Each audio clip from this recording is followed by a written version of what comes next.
Caribbean Newsline is brought to you by the Barbados Tourism Marketing Inc.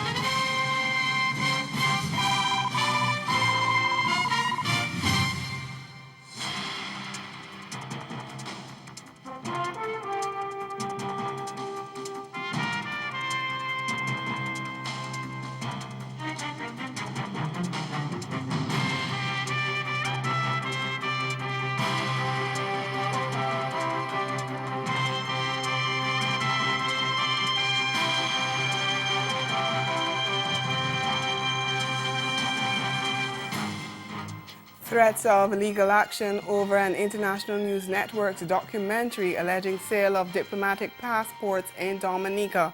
Our top story in Caribbean Newsline from Monday, November 25th. From the CMC News Center in Bridgetown, I'm Dawn Paris. Good evening. Dominica's Prime Minister Roosevelt Skerritt is threatening legal action on the heels of a documentary aired on international news network Al Jazeera, which alleged that he was involved in the corrupt sale of diplomatic passports. And he's charged that the news network is one of the foreign agents of the opposition United Workers' Party, UWP. The UWP has accused the Skerritt administration of selling Dominican passports and using the money to fund the campaign of the ruling Dominica Labour Party, DLP, ahead of the December 6 general elections. Under Dominica's Citizenship by Investment program, through which foreign investors are provided with citizenship in return for making a substantial investment in the socio-economic development of the island. But the Al Jazeera documentary entitled Immunity for Sale claims that diplomatic passports are being secretly sold to help keep Caribbean politicians in power, and it names Skerritt as one such politician. It has Oliver Sarafin, who was Prime Minister from 1975 to 1979, but has no current position in the government and has not been in politics for several decades, secretly recorded on camera discussing the sale of diplomatic passports and asking for a fee for arranging an ambassadorship. The documentary also makes reference to former diplomatic passport holder Alarizira Monfared, who was jailed for 20 years in Iran for embezzlement.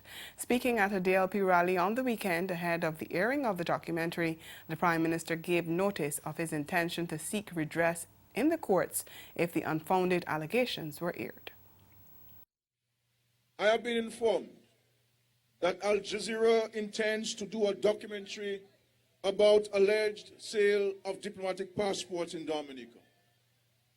The allegations which are being made were sent to me. I noticed, as you will notice when the story is broadcast, that the allegations are the very same ones that Linton, the UWP, and Mass in the Cemetery have been making up and repeating for several years. It was clear to me, as it will be to you, that either Linton, the UWP directly, or their foreign collaborators provided this baseless information to Al Jazeera for political reasons. People who libel me will find themselves before the courts. Skerritt said what's more concerning is what he describes as the recklessness with which Linton and the UWP are seeking to blacken Dominica's good name. Linton is desperate. And this desperation means that he and his agents and supporters will do all in their power to legitimize their lies by using foreign agents and organizations, and Al Jazeera is now one of them. It saddens me as a Dominican and as Prime Minister to tell you that the UWP is trying to weave a negative narrative of a Dominica in chaos. They are going to great lengths to spread this false narrative in an attempt to destabilize Dominica and to make the way for foreigners to come and take over our election process. Understand what I'm telling you this evening. Election observers in a country are not new. But these are not observers I am talking about. The UWP is trying to get external influences to either take over the national electoral process or stop elections and hand over to Linton. Meantime, the opposition leader says if his UWP wins the general election, his administration would pass in Parliament a Prevention of the Sale of Diplomatic Immunity Act, and Al Jazeera would be invited to report on it. CARICOM has defended the region's electoral system amid calls for electoral reform in Dominica ahead of the upcoming election.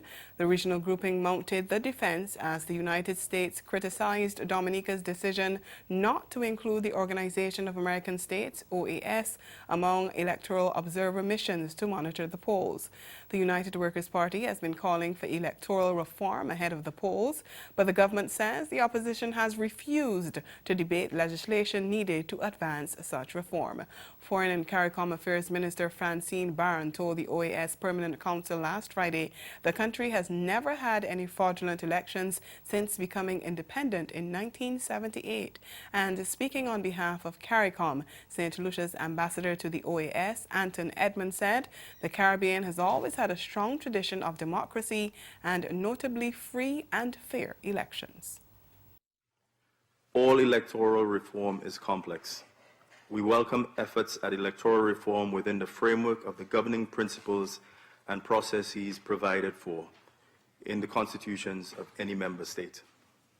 The framework for democracy and the practices of its principles exist in Dominica, including freedom of assembly and expression. We expect that all parties will act within the rule of law and respect for the constitutional order. We note that there is no deadly or widespread violence as Dominica prepares to hold elections within the current provisions of its constitution. Chair, the Caribbean has always had a strong tradition of democracy, notably free and fair elections. Considering previous electoral missions in the region, we know and are confident that the Organization of American States as an institution understands this. Dominica has invited CARICOM, the Commonwealth, the United Nations, and the U.S.-based Carter Center to monitor next month's election. Jamaica's Prime Minister Andrew Holness has put the country on standby for fresh elections. He told supporters at the Jamaica Labour Party's 76th annual conference over the weekend to get ready for a general election as the party is doing well. But party chairman Robert Montague also told the gathering that the JLP's machinery is not yet ready for a new poll. We get more in this report from TVJ News. Speculation is rife as to when Andrew Holness will call it. At the party's annual conference, the date of the election was topical. However, JLP chairman Robert Montague warned the party to be cautious. He said the administration is doing well, but this will not automatically translate into victory. But we know as laborers that no matter how good the government is, government don't win election. With that in mind, Mr. Montague was bold in declaring that rushing into an election will be disastrous. He further suggested that suitable candidates will have to be selected. We know that we are slowly working to get the party ready. We're not upon no haste. We're not in no haste. We have work to do. We have projects to complete, and we have caretakers to install. Background checks will have to be done on the candidates, according to the chairman. He further said only those who can win will be selected to represent the party. Meanwhile, in his address to the conference, Prime Minister Holness also announced plans to set up more zones of special operations, or ZOSOs. Holness said his administration will declare 7 additional ZOSOs as part of its crime-fighting efforts. We get the details from TVJ News. A symbolic bell and a JLP conference showcasing all the trappings of power. With the murder toll already surpassing 1,000, the Prime Minister announced that more ZOSOs will be rolled out to get crime under control.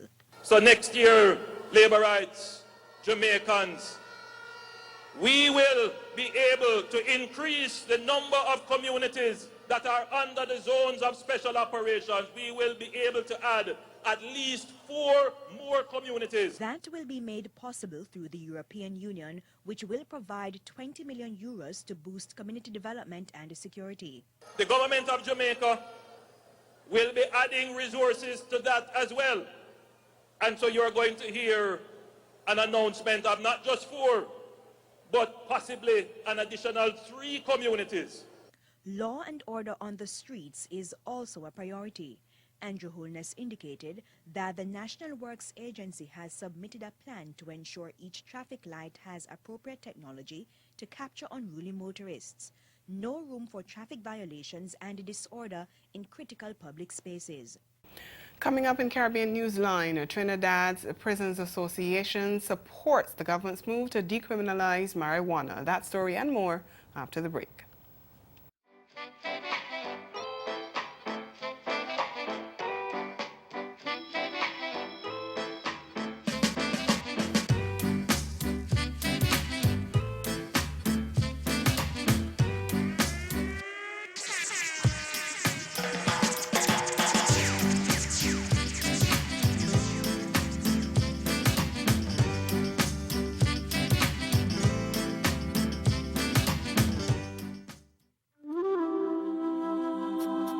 Let your spirit take to flight. Let your heart run free and wild.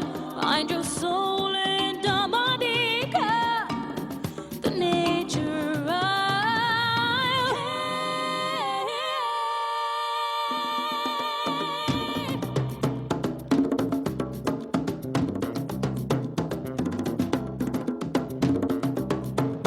Barbados, it's time for you to experience and be part of the all-new Hennessy Artistry. December 7th, Kensington Oval, making his debut performance in Barbados, Davido. If I tell you, say I love you, oh. Dexter Daps. So have 10 man, me a feel Massacre. But I've been hungry before. Anthony B. Nobody want no plant it. Taurus Riley. I rather to live under All-Star. And Barbados' best hyper sounds. Edwin Yearwood. And Lead Pipe. Hosted by Major Hype and Peter Coppin. Showtime 9 p.m. General tickets $100 and the all-inclusive Privilege Lounge $350, regular $400. The all-new Hennessy Artistry.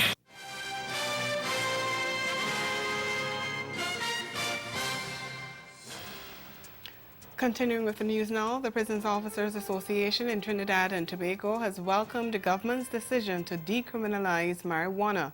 President Ciron Richards says it could ease the prison system. TV6's Vanessa Cutting reports. Data from the judiciary indicates that from 2007 to 2018, a total of 84,668 cases came before the magistracy under the Dangerous Drugs Act for marijuana-related offences. Roughly 85% of these cases were for possession alone. President of the Prisons Officers Association, Ciron Richards, believes decriminalization will go a long way to improving the #1 issue at the nation's prisons. We look at the move and the potential for the move to remove some of those remandees within our environment, the remand environment. As you will know that the remand is overcrowded, and a lot of these cases are for persons who have simple matters. The marijuana being one of those matters that is very prevalent. Richards notes, however, that in the short to medium term, the only thing that can solve this problem is if the judiciary system was made more efficient. If the bill takes a retroactive effect, then it might impact on some of those cases. I don't know, I cannot tell you where, in terms of time, where most of those matters reside, right? But if the bill has some sort of retroactive effect, yes, it can remove some of those persons from within the prison. Richards adds many persons in the system commit offences due to underlying issues like addiction. We have always said that there should be more alternatives to imprisonment. There are matters that don't really need, when maybe don't need to stay in court, and different facilities can be prescribed or ordered by trial judges, trial magistrates, and so on, as a means of providing more alternatives. The International Organization for Migration, IOM, wants increased dialogue with the Bahamas on the issue of migration. There's been increased concern about illegal immigration since the passage of Hurricane Dorian in September. And the IOM's team leader in Nassau says there's need for widespread consultation to clear up some misconceptions. A lot of migration or migrants, especially Haitian migrants, is a hot topic. And a lot of people have an opinion about it. And that's great. But let's have the dialogue. Let's talk to each other and see if we're talking about the facts. How many people are there? What are their intentions? How many are illegal? What are their rights? When are you? What is illegal exactly? Because a lot of people abuse the word legal a little bit. A lot of people here are actually very legal. Grenada has become the latest CARICOM member state to ban the sale of sodas and other sweet snacks at all schools. Education Minister Emmeline Pierre told Parliament last week the measure will take effect on January 1st. Michael Williams has the details in this week's Newsline Health. Education Minister Emmeline Pierre told legislators the decision was made based on worrying statistics from a recent student assessment program. And between 2010 and 2016, Mr. Speaker, study shows that 17% of secondary schools population, 12 to 16 years, are overweight and obese.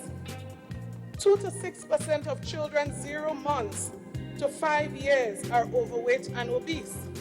Mr. Speaker, I don't need to explain further. In addition to obesity and all of the other chronic illnesses that our children are coming down with, why we need to take some very strong actions in 2020. One of those decisions is the introduction of Grenada's school nutrition policy. We will move to fully implement the Grenada school nutrition policy. We will move, Mr. Speaker, to ban the sale of certain products in schools, including sodas and sweet snacks that our children are abusing. Mr. Speaker, we will be moving forward also to ensure that all vendors on school compounds, I'm sure they are welcome based on the school's policy, but once you are selling on the school compound, you must have a permit to do so from the school. And that permit would basically be saying that you have agreed to work within the policy of nutrition of our students. Pierre added that preschoolers will gradually be included on the island's school feeding program. Barbados and Jamaica are among countries that have banned the sale of sugary drinks on school compounds. Mary-Claire Williams, Newsline Health. Ahead in Newsline Sport, Jamaica Scorpions secure the last semi-final spot in Group A of the Regional Super 50. We'll be right back.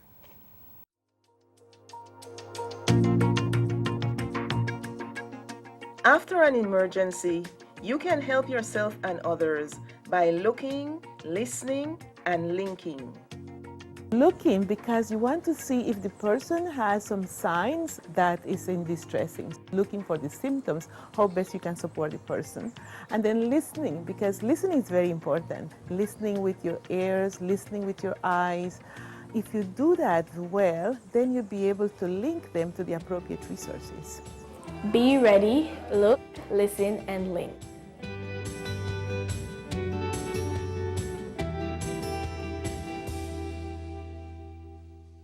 There are a lot of kids today who are acting out because they don't have the professor or someone who's focused enough or involved enough with that individual to say, you know what, you have something. I'm going to help you discover it.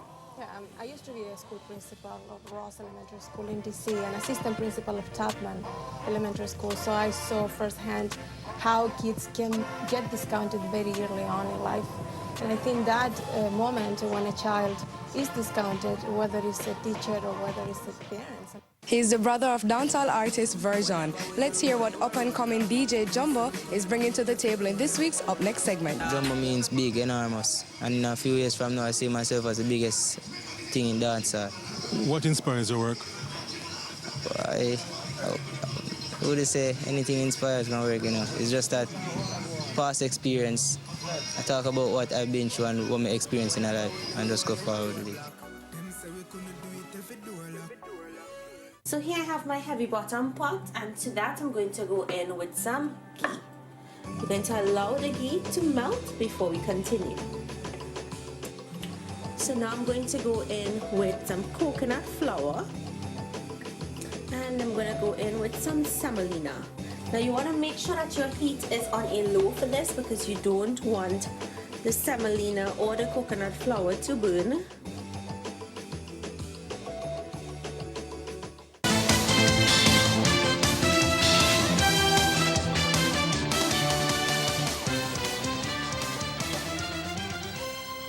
Two Powells on opposing teams made hundreds, but it was the Leeward Islands Hurricanes that snatched a 13-run victory in their decisive Super 50 Cup contest against Jamaica Scorpions on Sunday to claim the last semi-final spot in Group A.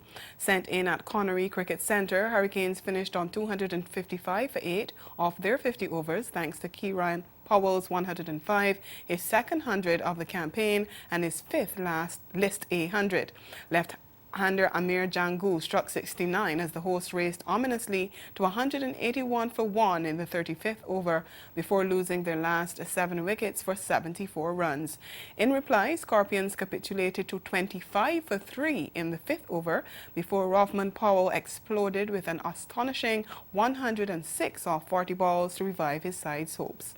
Fast bowler Quinton Butson finished with 4 for 85, while off-spinner Jason Campbell and pacer Shino Berridge claimed 2 wickets apiece. Meantime, Leeward Islands Volcanoes wrapped up a disappointing Super 50 Cup campaign on a high note when they beat United States by 12 runs on Saturday night. Choosing to bat at the Brian Lara Stadium, Volcanoes rallied to 264 all out with 4 balls left in the innings, with veteran opener Devon Smith getting 45, Alec Athanase scoring 40, and Kieran Cotoy chipping in with 35. In reply, United States got a top score of 71 from former West Indies star Xavier Marshall, but other than Aaron Jones, who made 37, the batting group failed to show any enterprise and they came up short in the 46th over. The result was of academic importance only, as both teams were already out of the running for semi-final places. For Volcanoes, the win was only their second in 8 games, and it saw them finish on 10 points, while United States lost for the 6th time in 7 outings to end bottom of Group B. And Darren Bravo passed 400 runs with his 3rd straight half-century and 5th of the competition as Trinidad and Tobago Red Force dealt Guyana Jaguars semi-final hopes another blow with a 6-wicket win at the Queen's Park Oval on Saturday night. TV6's Terence Clark reports. Red Force had the Guyana Jaguars teamed in the early going of the Oval after John Ross Jagasal got a breakthrough. Imran Khan and Yannick Utley joined the party, taking the next 5 wickets. Utley grabbed 2 for 38 and Khan snared 3 for 23 as Guyana were in trouble at 78 for 5. But Jonathan Fu went on the counter for the Jaguars, smashing 6 fours and 4 sixes, remaining unbeaten on 97 of 92 balls. Guyana recovering to a decent total of 218 for 8 of their 46 overs. The Red Force run chase started shakily, losing a pair of wickets with 26 runs on the board, both Tian Webster and Kyle Hope falling cheaply. But Darren Bravo, fresh off a match-winning half-century against the U.S., proved his form is no fluke, and he was well supported by the steady Jason Mohammed, who finished unbeaten, smashing 71 of 81 balls. Bravo batted with style and authority, smashing 7 sixes but fell short in search of his 2nd century of the tournament, finishing on 98. TNT Red Force powering their way to 220 for 4 or 44.3 overs to win by 6 wickets, booking a semi-final spot in the process. Staying in the Twin Island Republic, a new executive has been sworn in to govern the country's football for the next 4 years. Trinidad and Tobago's secondary school football boss, William Wallace, replaces David John Williams, promising a new style of leadership in the sport. John Williams lost the presidency to Wallace following the 2nd round of voting. 26-20 was the final count. Speaking to the media after the election, the newly elected president said high on the agenda would be settling outstanding monies owed to former coaches embroiled in a court battle under the last administration. It was only last week that the High Court ruled in favor of Stephen Hart, who will go home with $5 million TT owed in unpaid salaries. Former assistant coach Anton Cornell and former technical director Kendall Walks are also expected to be paid outstanding sums in separate lawsuits. Wallace says they will move quickly to honor these commitments. Matter of fact, we already had discussion with Mr. Hart, Mr. Walks, and Mr. Cornell. I said that at the press conference on Friday, and we are going to meet again now to work out a plan going forward, one that, of course, would not put the association under extreme pressure. There's another matter before the court that could probably run into 8 figures. I already started talking to that person, so we may be able to settle that out of court as early as tomorrow or Tuesday.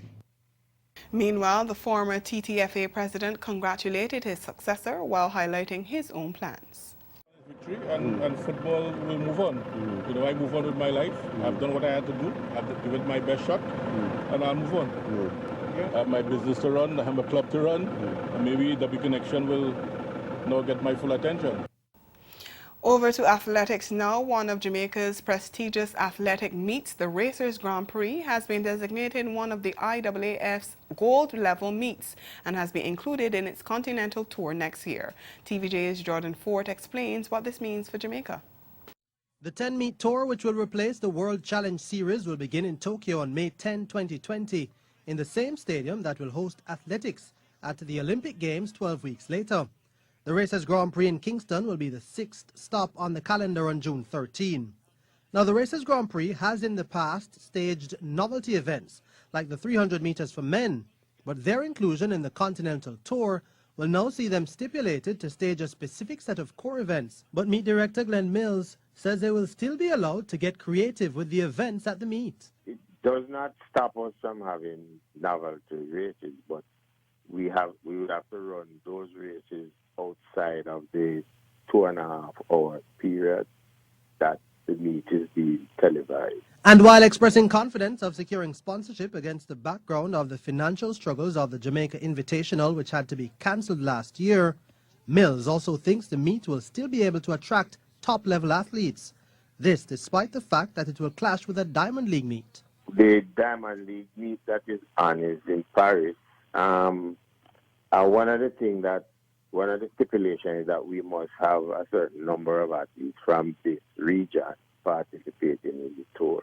So, in terms of international stars, there are many, and I'm certain that there's more than enough to attract. And that's the sport. We'll be right back.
Again, the major developments of this day: Dominica's Prime Minister threatens legal action over allegations surrounding the sale of diplomatic passports.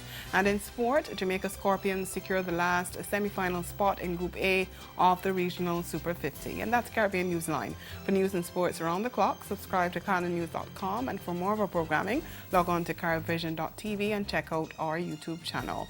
We'll be back here again tomorrow, but from all of us at CMC News, thank you for watching and have yourselves a good night.